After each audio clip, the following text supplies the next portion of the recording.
The convent was quiet when Teresa walked through the stone corridor, her rosary resting lightly in her hand.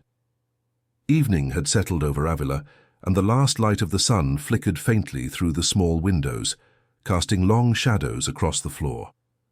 Teresa paused before entering the chapel, sensing within her heart a familiar weight, one she had known intimately throughout her life. She stepped inside. The chapel was dim, lit only by 2 candles beside the tabernacle. Teresa knelt slowly, her body tired but her soul alert. She closed her eyes and whispered a simple prayer. "Señor, make me understand what I cannot see." As she prayed, a heaviness descended, not frightening, not oppressive, but dense, like a cloud settling over her interior world. It was the kind of spiritual darkness she had known before, one that made the soul feel blind, empty, unable to perceive God even when he was near. Teresa breathed deeply. She knew this darkness well. She had fought it, questioned it, resisted it in her younger years, but now she faced it with a quiet patience that came only from long experience. As the silence deepened, she sensed the presence of another sister approaching the chapel door. A young nun, her steps hesitant, her soul troubled. The sister knelt beside Teresa, but her posture was tense, restless. "Mother Teresa," the young nun whispered, "why does God hide himself? I pray, but I feel nothing. It frightens me. It makes me think I am doing everything wrong." Teresa opened her eyes slowly. She studied the sister's face, pale, worried, trembling with a fear born not from sin, but from confusion. "This darkness," the sister continued, "it feels like God has left me. Why would he do that? Why does he let a soul feel abandoned at the very beginning?" Teresa exhaled gently, as though releasing years of memory in a single breath. "Child," she said softly, "you are tasting what every soul must taste before it truly belongs to God." The young nun looked at her, wide-eyed. Teresa placed a hand over her heart. "Spiritual darkness is not God's absence," she whispered. "It is his invitation." The words settled between them like a quiet revelation. The young nun stared at Teresa, her expression torn between fear and longing. She clutched her rosary tightly, as if holding it harder might force God to reveal himself. Teresa recognized that desperation, the soul reaching, stretching, grasping for a trace of consolation.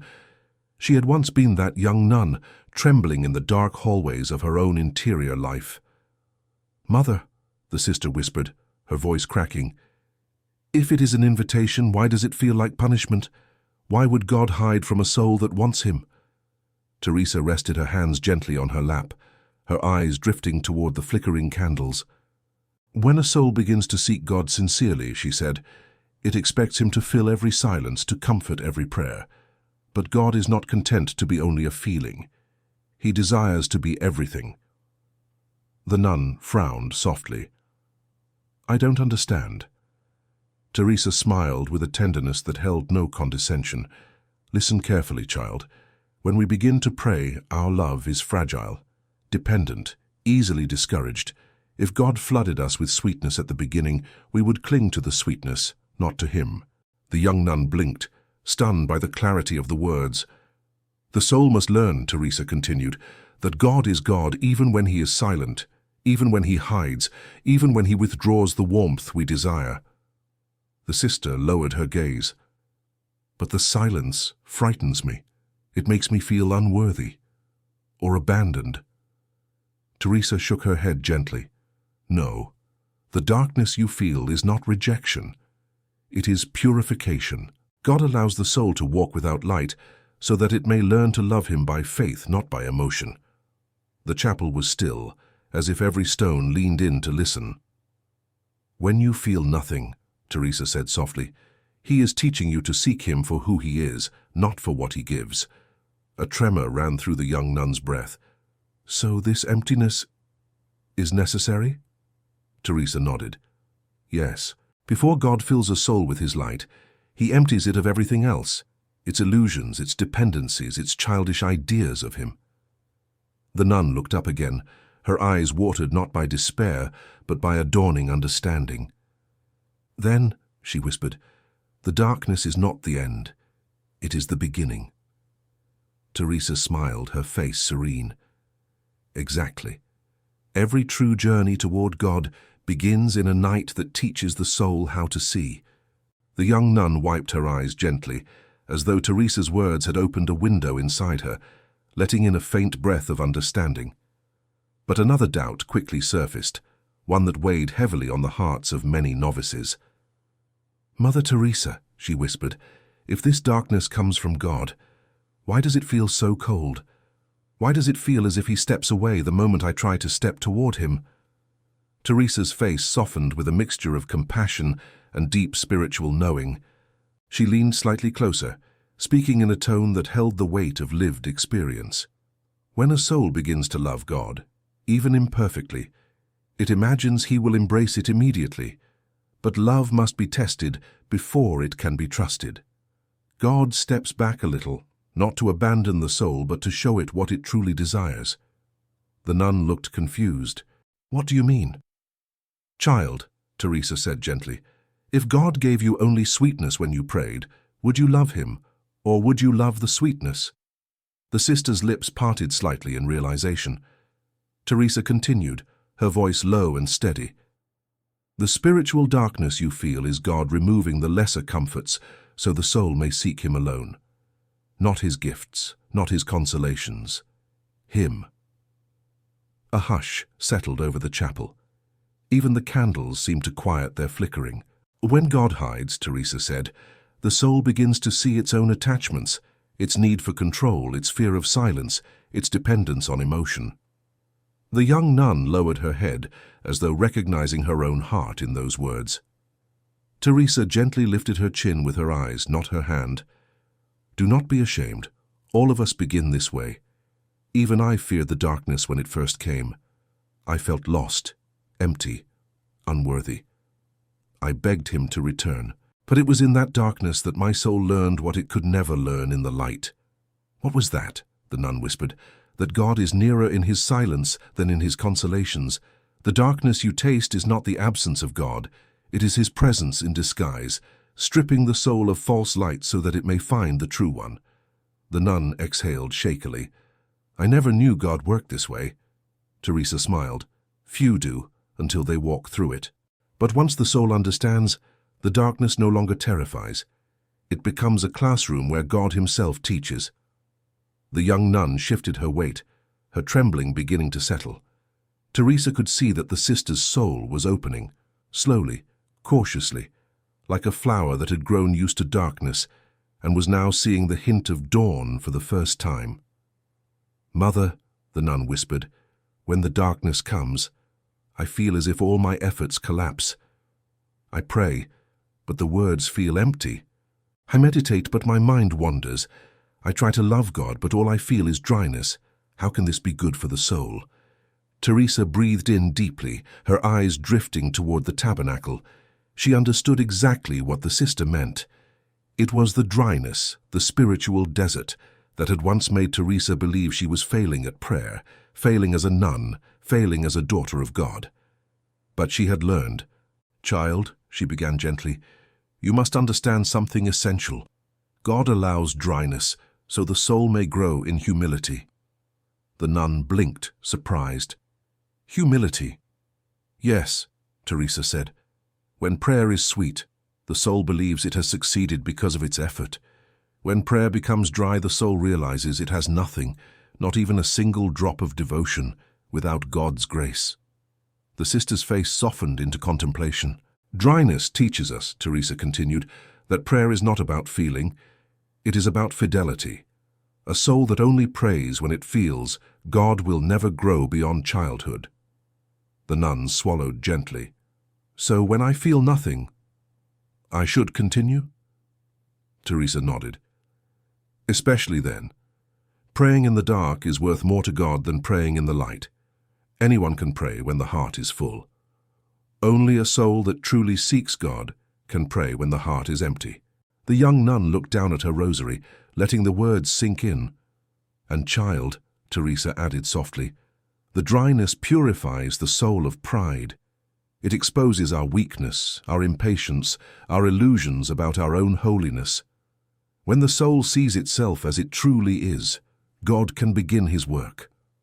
The sister's eyes glistened, this time not from fear, but from recognition. I see now. The darkness is not killing my prayer. It is revealing what my prayer is made of. Teresa smiled, a slow, warm smile. Yes, and once the soul understands this, it stops resisting the night. It begins to walk through it with trust. The young nun lifted her gaze again, and Teresa could see a quiet transformation taking place within her, an interior shift that always emerged when a soul stopped fighting its own discomfort.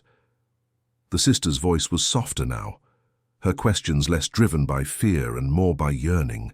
"Mother Teresa," she said carefully, "if dryness teaches humility, and if darkness teaches fidelity, then why does it feel so heavy? Why does it feel as though my soul is sinking instead of rising?" Teresa understood this question deeply. There had been seasons in her own life when prayer felt like dragging a lifeless weight through an endless hallway.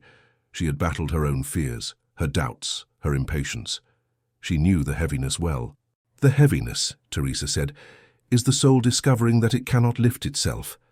The nun frowned gently. "Then who lifts it?" "God," Teresa answered, "but he lifts it slowly, so that the soul may learn to desire him above all else." The sister inhaled shakily. "So God allows the heaviness deliberately?" "Yes," Teresa said, "because the soul that has never felt its own weight will never understand the strength of God's love. He allows the soul to sink into its own poverty, so it may learn that holiness is not achieved by effort alone." The young nun pressed a hand to her chest, her expression troubled yet fascinated. "It feels like losing control," she whispered. Teresa nodded softly. "It is, and that is the point. Spiritual darkness teaches the soul that it is not the master of prayer. It teaches surrender, trust, and abandonment. Without these, the soul would never grow beyond the surface." The chapel remained silent for a moment, absorbing the truth. "Child," Teresa continued, "there is another reason for this heaviness. When God prepares a soul for deeper intimacy, he removes all the supports the soul once relied on. He takes away sweet emotions, consolations, even clarity, not to harm the soul, but to strip away everything that is not him." The young nun's eyes widened in astonishment. "Everything that is not him?" Teresa nodded. "Yes, the soul may feel as if it is sinking, but in truth God is digging deeper foundations. He is forming within the soul a capacity for a love far greater than it has ever known." The nun exhaled slowly, her fear softening into awe. "So the heaviness is preparation?" Teresa smiled with serene certainty. "It is the chiseling of the sculptor. Painful, yes, but it is the mark of a soul God intends to raise." The cool night breeze slipped through a crack in the window, causing the flame of one of the candles to flicker gently. The young nun watched the movement, as if searching for a hidden sign in the trembling light. Teresa noticed this gesture, that searching gaze, that heart that asks without knowing how to formulate its doubts. The human soul always looks for signs when God is silent. "Mother Teresa," the sister said, more hesitant than before, "when I am in darkness, I begin to think that I have done something wrong, that God is punishing me, that he is displeased with me."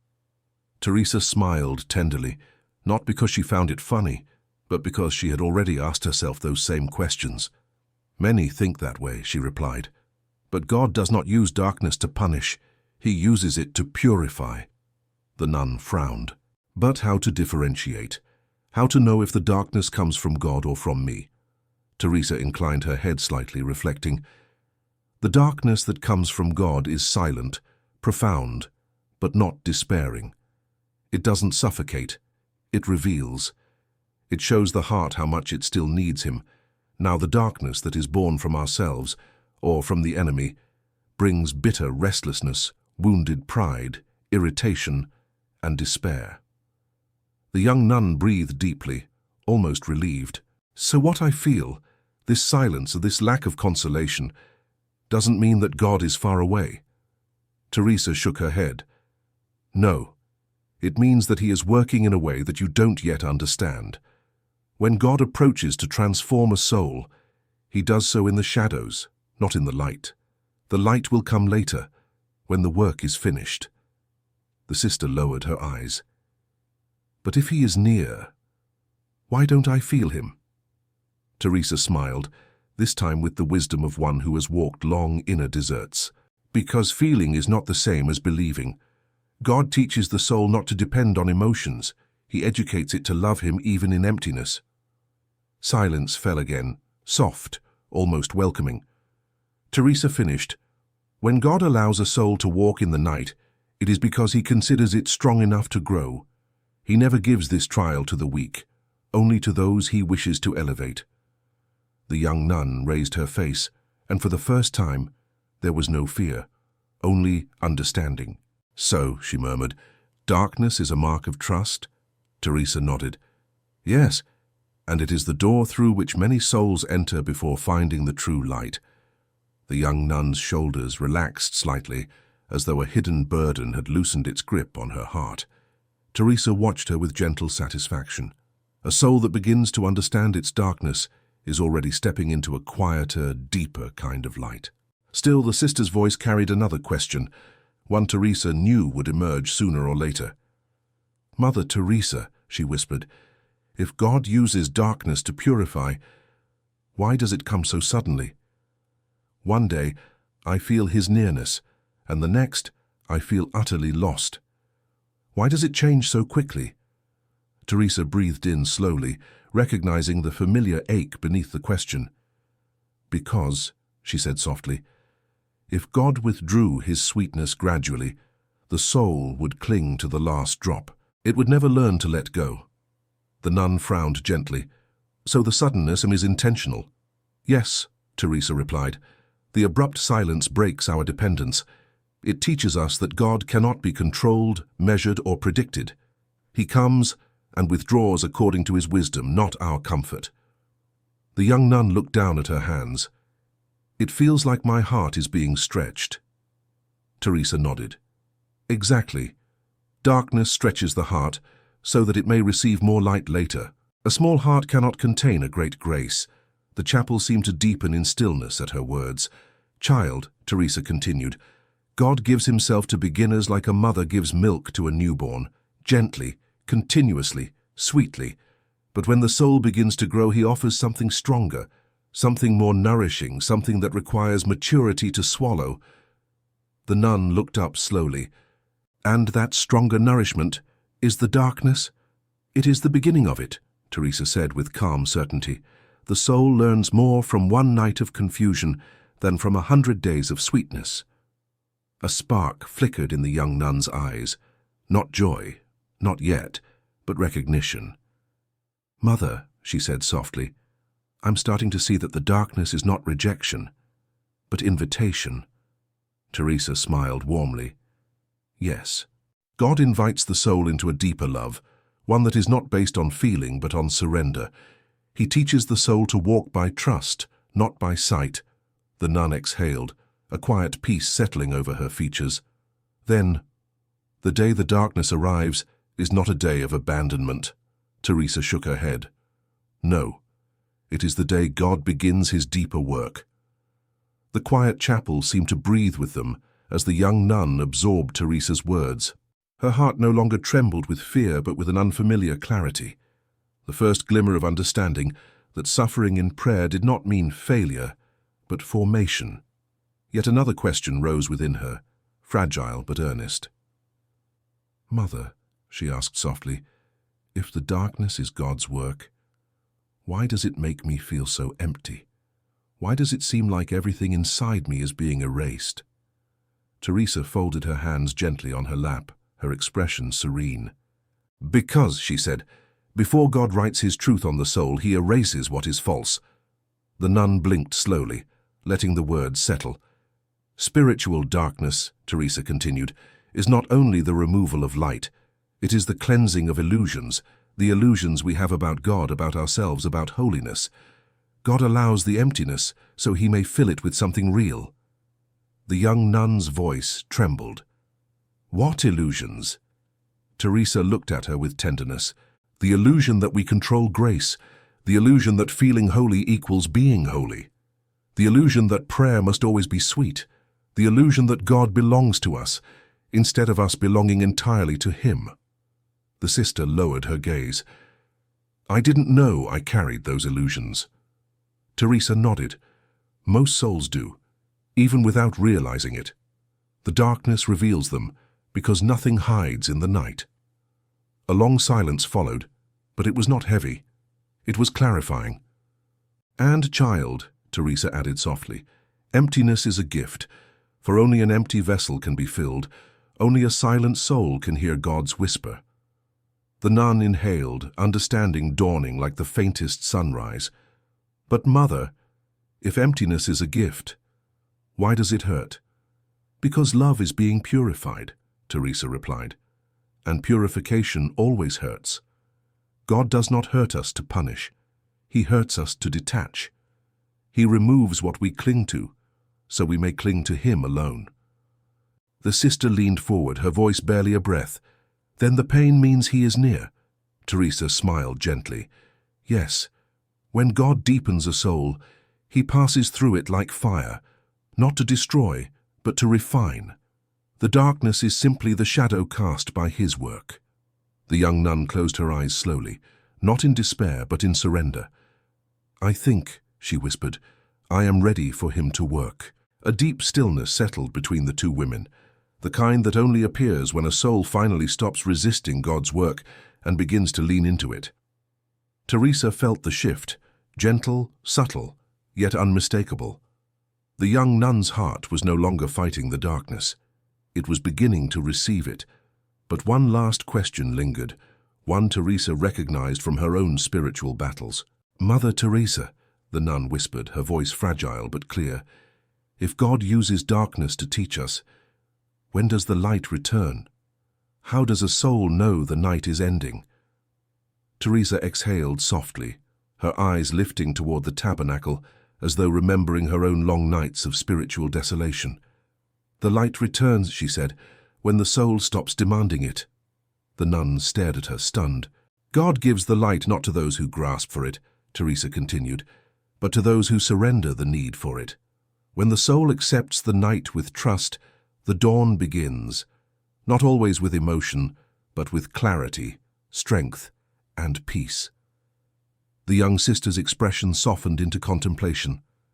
Child, Teresa said gently, the darkness ends when it has accomplished its purpose, when humility has been planted, when surrender has taken root, when the soul no longer seeks God for comfort, but seeks Him for Himself. The nun nodded slowly, absorbing each word. And sometimes, Teresa added, the light does not return all at once. It returns in whispers, a quiet thought, a new patience, a softened heart. That is how God places the first candles inside the soul. The sister swallowed, emotion rising in her throat. I think I have been asking for the wrong thing. Teresa smiled softly. What have you been asking for? For feelings, the nun whispered, for signs, for sweetness. And what will you ask for now? Teresa asked gently. The young woman took a long breath as though something inside her had just been lifted. For God, she said. Only for God. Teresa's smile widened, serene and joyful. That, she said, is the prayer the darkness has been forming in you. When the soul reaches that point, the night has already begun to break. The chapel's silence seemed warmer now, as if the very walls acknowledged the truth unfolding. The young nun placed a hand over her heart, no longer trembling. I understand now, she whispered. The darkness was not taking God away from me. It was giving me the capacity to love Him. The chapel seemed almost luminous now, not because the candles had grown brighter, but because the young nun's heart had begun to open in a new way. Teresa felt the shift as clearly as if the air itself had moved, that quiet, unmistakable moment when a soul accepts God's work without fear. The sister looked at Teresa with eyes no longer clouded by confusion. Mother, she said softly, if darkness teaches the soul to love God for who He is, then the darkness is a grace. Teresa nodded, her expression warm and deeply satisfied. Yes, child, a severe grace, perhaps, but a grace all the same. The young nun hesitated only a moment before asking her final question. And why must it come first? Why must darkness come before the true light? Teresa inhaled gently, her voice carrying the weight of years spent navigating the interior castle of the soul. Because, she said, a soul that has never known the night does not recognize the dawn. The sister's eyes widened. God allows the darkness first, Teresa continued, so the soul may learn what it cannot learn in comfort: humility, trust, surrender, perseverance. Without these, the light would blind the soul instead of transforming it. She looked tenderly at the young nun. Only a soul that has walked through the night knows how to treasure the smallest rays of his light. The nun bowed her head, tears forming, but not from fear, from gratitude. Teresa's voice softened even more. Child, God shapes his closest friends this way.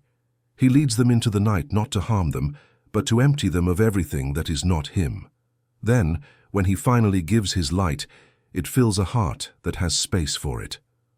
A stillness filled the chapel, heavy with sacred meaning. The greatest saints, Teresa said, are those who have learned to love God even when he hides, those who walk faithfully when the path is dark, those who trust his silence more than their own fears.